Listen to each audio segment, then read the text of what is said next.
Hello, wonderful viewers on the platform youtube.com, and welcome to today's video. A bit different from the usual that you'd find on this channel.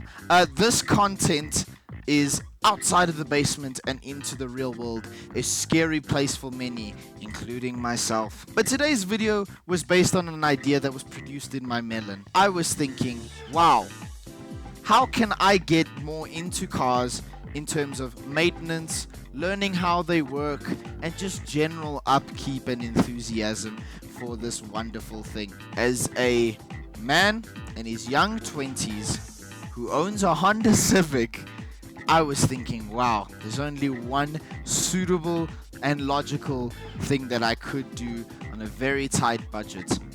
I thought, let's get a can of spray paint, maybe it's red, and then we take the path of sportifying my car. This is trying to Type-Rify my 2008 Honda Civic. I know what many of you would say at the prospect of this idea. Wow, you're not helping the entire Honda community and you're setting them back 300 years. I do not disagree with that one bit, but I thought it would be a pretty cool and fun experience, keeping me busy.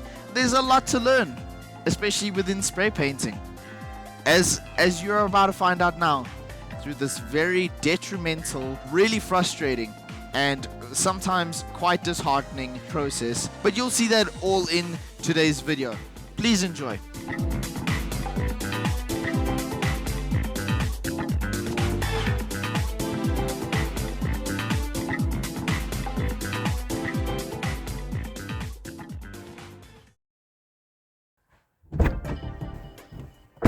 So, before we can start spray painting the logo in the middle, the first thing we should do before any spray paint job is to sand it down so that you can get all of the glossy bits off and all of the existing paint off of it, so that the spray paint can hold on to the surface. So usually you don't have to use a very strong grit. I think for this time around I'm thinking around 360 grit. Just to get the general shine in any like thing on the surface off, so that the spray paint can hold on. Nothing too intense, but as you can see, there's already some of the existing paint coming off. We kind of need to get it to that sort of layer so that the paint can hold on. So what helps also with the process to not sand everything around it is to use some masking tape to cover around anything that isn't what you're going to spray paint. This also helps with the spray painting process when you actually need to spray. But before that, I'm just going to make sure that the surface is clean enough so that the masking tape can hook on with no issues, as there's no particles on the steering wheel. So I'm just going to use some alcohol to clean that off.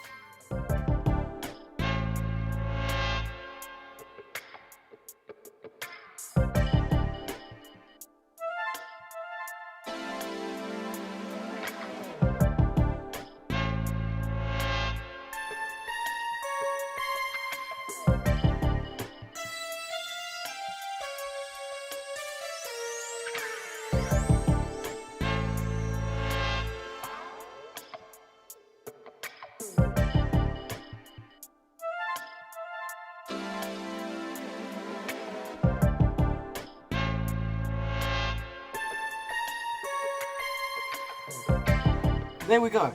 That's what it should look like, at least for now. We'll add more protective covering when we begin the spray painting process, but this is just so that you don't sand everything else around it. So what I've noticed during this process as well is that the first layer sometimes doesn't actually cover in the little cracks and crannies necessary for this job. So what I'd like to do sometimes is to put a second layer of tape on top, because then it actually fits into the gaps as needed. So yeah, let's start the sanding process.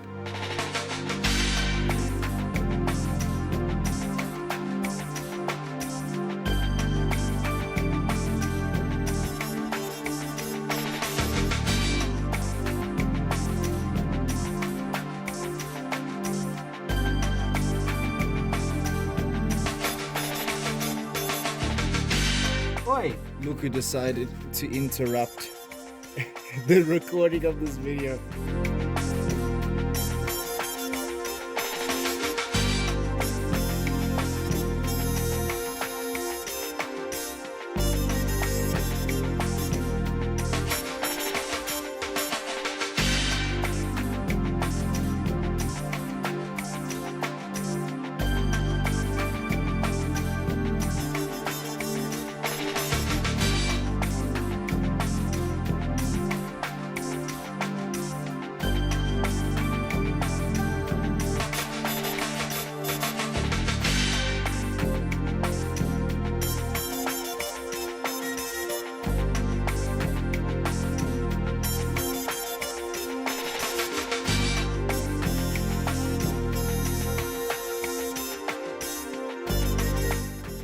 Right, this might look overkill, but you can never be too cautious. Now we're going on to the spray painting phase. I got this spray paint, which is quite nice because it's both a paint and a primer. So I don't have to use a separate primer alongside with another can of paint. It's all in one. And yeah, let's see if this looks great, because this is gloss chili red. I don't know if that's type R red or not, but we're going to give it a go. Most importantly, since we're going to be using this, we need to take precautions, obviously, with better ventilation. So this door needs to be open, and along with every other door in the car, so that there's a constant flow of air, so that we're not huffing paint and going high.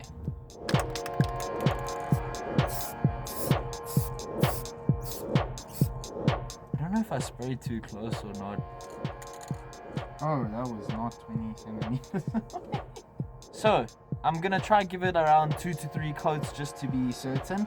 But that first coat was actually not a good idea, because I sprayed this way too close to the emblems. I have zero clue if it's gonna look good. Okay, let's give it a second coat.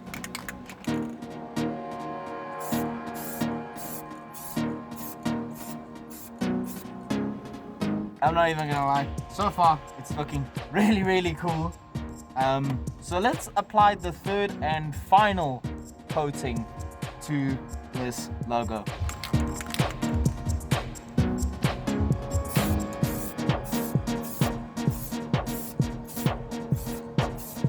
I looked at it, inspected it a little bit more, and it just seems like some parts of the symbol are still shown. There's a bit of dark edges on some of the lines, and that's not from the shape of the logo, it's from the paint or the underside of the paint. So maybe just to be safe, either a coat or 2 more. But it is a bit excessive, but yeah, it does help a little bit to have enough coats for it to actually have an effect. So far it is looking quite decent. There's just a few areas that obviously I want to touch up on, so let's give it another coat.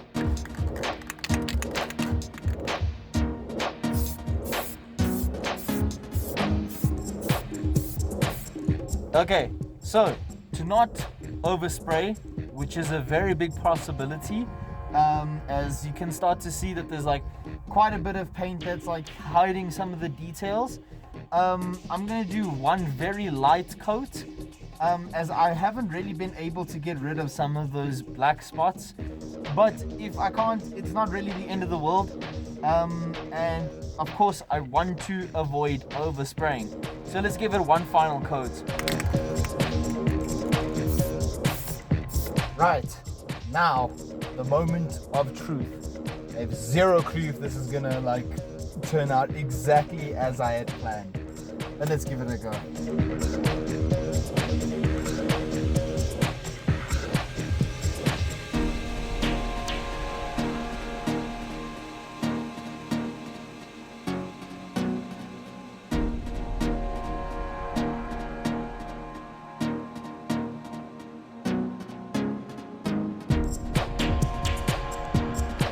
Paint had not 100% dried, even though I had left it for 2 hours in a warm car with good ventilation.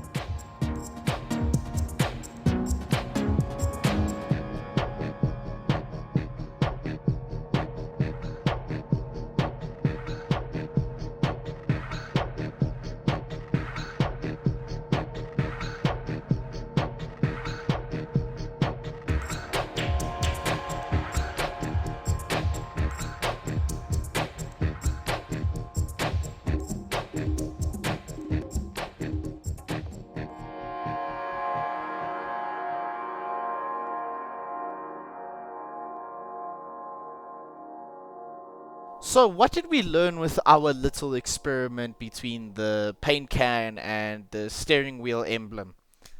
Number 1, consistency and distance are incredibly important for spray painting. I think throughout the whole process, I had kind of kept changing where the spray can was, and then a lot of the times I was way too close, which put an absurd amount of paint onto the emblem. But then there was also times where I was a little bit too far and there was just not enough paint to go on top of the emblem. And I would say the bigger problem was how close it was and how intensively I put on the paint onto the emblem, because a lot of the paint would be a bit too much and it would flow into the gaps of the emblem, and that posed a huge problem for the masking part, where when I was peeling off the masking, there was so much wet paint that kind of just seeped into the gaps, where the surface was somewhat sticky and dry, which is good because that's the perfect time to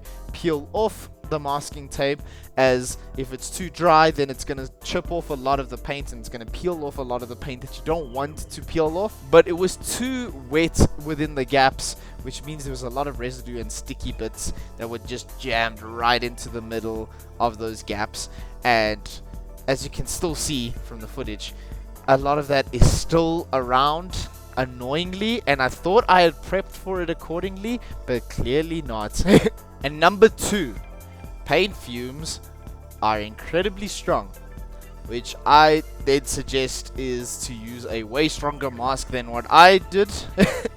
I did not anticipate for it to be that strong, or as you're going to see in our next step, go into a very well ventilated area, such as outdoors where there's literally nothing obstructing the wind from passing through at all. But yeah, just things to be kept in mind, because these things are really strong fumes wise, and they can be quite nauseating and cause a lot of coughing. Number 3, overcorrection is the bane of my existence. It's an eternal hell for me, and it's a form of imprisonment. This was very evident in this whole process, where once I started to see the cracks and flaws in my plans, I tried to overcorrect for them.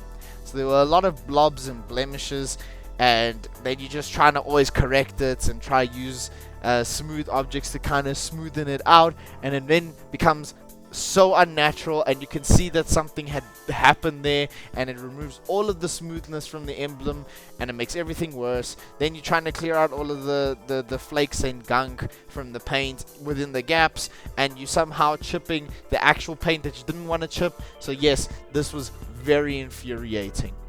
Overall, not what I had hoped from in this test, or this the first step of the Type-Rification, but I am still glad I did it. I haven't really intensively done spray paint work before. I've used it, but not to this extent where you're like quite thorough and like trying to make sure everything is accounted for. I was really trying to be a perfectionist with this whole process, and clearly it wasn't the case. However, as I started to clean it up a little bit more, it started to look a hell of a lot better, and I'm a bit happier about it. And especially when you're not intensively focusing on it, it looks really passable. Especially at night, it looks really cool at night, I will say. I'm very keen for the next part of the process, the engine cover, and Honda for the R18A1 engine, I think that's what it's called. They made it very easy for this whole process to even exist, as in they put a plastic cover, which I know we all have our gripes with. We prefer metal engine cover, I agree. Mihowever, in this case, with how much I may or may not screw up the process, I'm actually very glad this is plastic. We just first have to clean the cover, get all of the grease off, and then we can start to spray paint it. But before that whole process even happens, I want to clean the engine bay. It has been very dusty, very dusty, very unclean. It needs to be cleaned, and yeah, we need to make it look as good as possible. And also, throughout this whole process, trying to clean the engine and stuff, I want to learn a lot more about my car, and specifically the R18A1 engine, or just cars as a whole. I want to maybe increase my knowledge on the matter a lot more, because I'm very enthusiastic about cars and specifically motor racing, but not too knowledgeable in how it actually works. So this whole process, I think, will be quite cool to try and figure that out. So let's kill 2 birds with 1 stone, see if the weather clears up, and let's go and do this.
It feels like nothing's happened.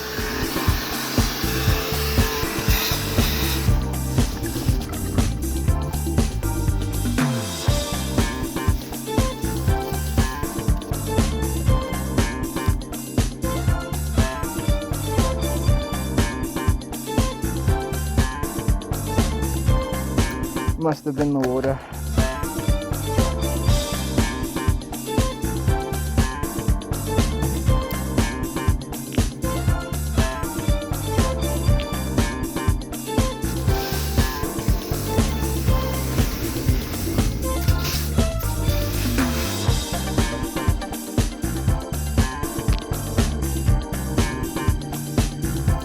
How much there is.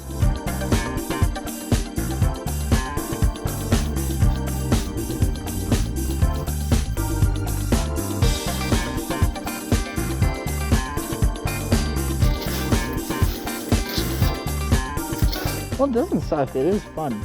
But like, to do this all the time, that's stress.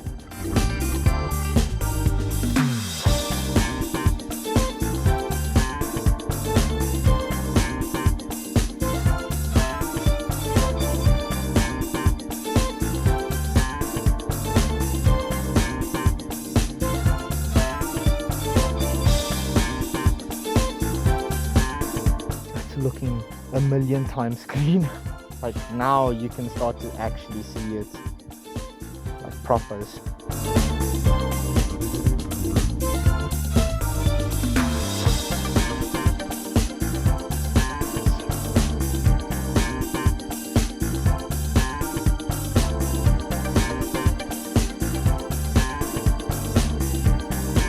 It is looking pretty good, I must say. I must admit. So far, not too bad. And now finally moving over to part 2 of today's video, which revolves around this piece of plastic that sits above the engine. Before anything else though, we have to get all of the grease and gunk off of it, and I'm using this product which helps dissolve all of the necessary gunk, and as you can see, quite spotless. And then afterwards I used sandpaper, very fine sandpaper, I think around 200 grit just to be safe, and just sanded it down until it got to this sort of texture that you see on screen. Very rough. It's kind of like the sort of weird shading that you would see in some drawings, like some of those cars that you see with the anime sort of style on top. So covering off the VTEC logo, I would also suggest for plastic covers to also cover off the Honda logo. You can see later on why I screwed up royally by not doing that. My smart ass thought it was metal. Then I took off these screws that attach to the engine, and yeah, let's get straight to spray painting.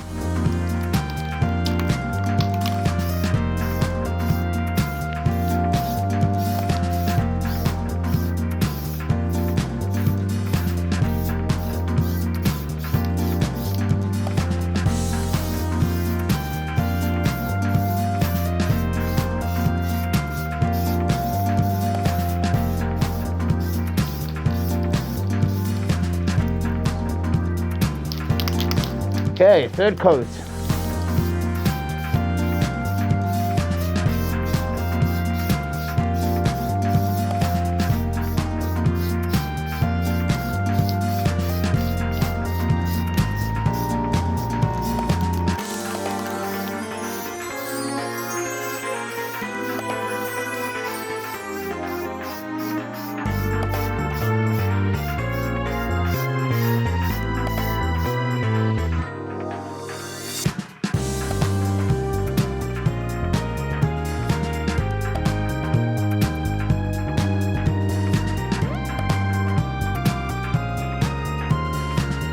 And then to end off the process, I sanded down the Honda logo and then filled it in with a silver marker. And I'm quite chuffed at the results, I must say.